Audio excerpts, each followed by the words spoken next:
Horst Wessel wrote the song which was to become almost the national anthem of Germany during the Nazi period, although he didn't live long enough to see Hitler being granted power by a cabal of wealthy conservatives. His brother Werner was also a Nazi and likewise didn't live long enough to see the swastika flag flying over the Reichstag. Both of them became martyrs to the Nazi cause. Werner Wessel was the third child of Protestant pastor Ludwig Wessel and his wife Margarete. He was born on the 22nd of August 1910 in Mülheim am Ruhr, where Ludwig Wessel was working as a Protestant pastor. Despite being theoretically a man of God, Ludwig Wessel was an extreme nationalist. I've done a separate video on him and I'll give you a link below. The couple also had a daughter called Ingeborg.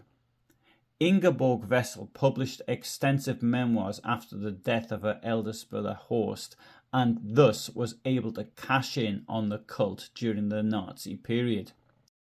She described Werner as being more romantic than Horst, and that Werner always tried to emulate his brother. Pictures show Werner Wessel in the mid-1920s together with his brother reading the Volkische Beobachter and in Hitler Youth uniform. In the National Socialist German Workers' Party, Werner Wessel had the membership number 92715.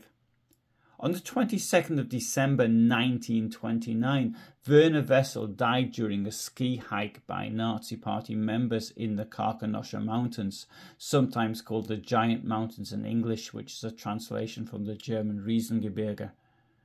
These mountains are today located along Poland's southwestern border with Czechia, although in the time of the Wessels this was still part of Germany. With three other participants, Werner Wessel lost his way in the snow. They collapsed exhausted and froze to death before they could be found by the rest of the hiking group.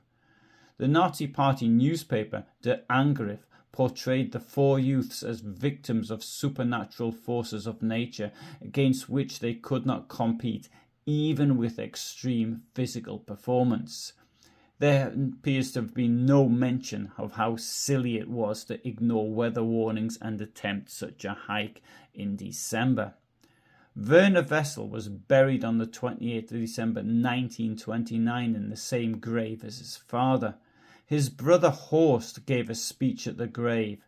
Horst had been very close to his brother. As a result of his death, he suffered a nervous breakdown from which he recovered only slowly. During what was to be the final months of his life, he appeared not to have the same enthusiasm as a speaker for the Nazi Party and as an SA leader.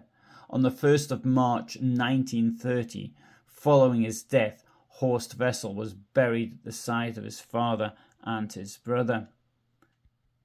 On the 22nd of January 1933, 1 week before the Nazis were granted power, a memorial stone designed by Martin Meyer-Peritz was unveiled at the grave of Ludwig, Werner and Horst Wessel at the Nikolai Cemetery in Berlin in the presence of Adolf Hitler and Ernst Röhm, which from then on served as a National Socialist pilgrimage and place of worship to the cult of the Wessels.